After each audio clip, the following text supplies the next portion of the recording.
علیکم گائز، امید ہے آپ خیریت سے ہوں گے۔ ویڈیو دیکھنے سے پہلے میرے چینل کو سبسکرائب کریں اور بیل آئیکن کو دبا دیں۔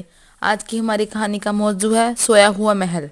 پرانے زمانے کی بات ہے، کسی ملک کے بادشاہ کی کوئی اولاد نہ تھی۔ بہت عرصہ گزرنے کے بعد ان کے گھر بیٹی پیدا ہوئی۔ پورا ملک بہت خوش تھا۔ اسی خوشی میں ایک جشن منایا گیا۔ ملکہ نے سب لوگوں کو دعوت دی۔ میں 6 پریاں بھی شامل تھیں، لیکن ملکہ بوڑھی پری کو بلانا بھول گئی۔ جب 6 پریاں محل میں آئیں تو انہوں نے شہزادی کی تعریف کی اور سب نے تحفے میں کچھ نہ کچھ دیا۔ کسی نے کہا شہزادی جب جوان ہوگی تو بہت خوبصورت ہوگی، کسی نے کہا اچھا گانا گائے گی، کسی نے دوسروں کے ساتھ مہربان ہونے کی، کسی نے ذہین ہونے کی غرض۔ سب پریوں نے کوئی نہ کوئی دعا دی۔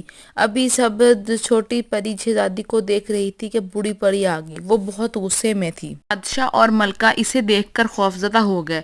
بوڑھی پری نے ملکہ سے کہا کہ اس نے مجھے دعوت نہیں دی، لہٰذا میری بد دعا ہے کہ شہزادی جب جوان ہوگی تو اسے چرخے کی نوک چبائے گی اور وہ مر جائے گی۔ وقت گزرتا گیا اور شہزادی جوان ہوگی۔ ایک دن شہزادی محل کے ایک ایسے حصے میں گئی جہاں وہ پہلے کبھی نہیں گئی تھی۔ وہاں شہزادی نے ایک بوڑھی عورت کو چرخہ کاٹتے ہوئے دیکھا۔ شہزادی نے بوڑھی عورت سے کہا کہ وہ بھی چرخہ کاٹنا چاہتی ہے۔ عورت نے اسے اجازت دے دی۔ جیسے ہی شہزادی نے چرخہ کاٹنا شروع کیا کی نوک شہزادی کے ہاتھ میں چبھ گئی اور وہ نیچے گر گئی۔ اس کے ساتھ ہی یہ کہہ کر وہ ہو گئی۔ ملکہ نے شہزادی کو فوراً گود میں اٹھا لیا اور رونے لگی۔ ملکہ کو روتے دیکھ کر سب سے چھوٹی پری آگے آئی اور اس نے کہا کہ میں بوڑھی پری کے جادو کو تو ختم نہیں کر سکتی، لیکن اتنا کر سکتی ہوں۔ شہزادی مرنے کے بجائے سو جائے گی اور 100 سال تک پورا ملک سوتا رہے گا۔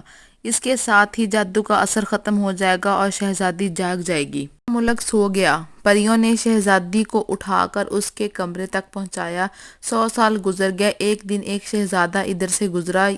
وہ یہ دیکھ کر بہت ہوا کہ پورا ملک سویا ہوا ہے۔ وہ یہ دیکھ رہا تھا کہ اچانک 6 پریاں نمودار ہوئیں۔ انہوں نے شہزادے کو بتایا کہ کیسے شہزادی اور پورا ملک سو گیا اور یہ جادو کیسے توڑا جا سکتا ہے۔ یہ کہہ کر وہ غائب ہو گئی۔ شہزادہ محل میں داخل ہوا۔